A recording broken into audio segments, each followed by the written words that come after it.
So we are hosting our Miracle Week Assembly for 2022, and we are bringing in the Children's Colorado Hospital medical dogs, Galaxy and Halo, and for a brief moment in time for high school students, they go beyond themselves to do something amazing for somebody else.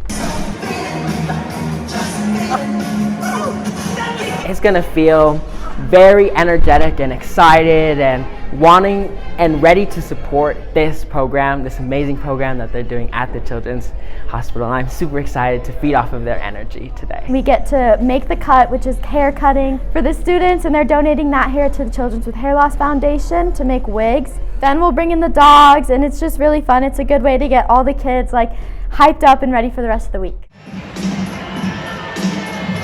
We had our amazing school board president, Miss Kelly Bates, has raised funds for us as well.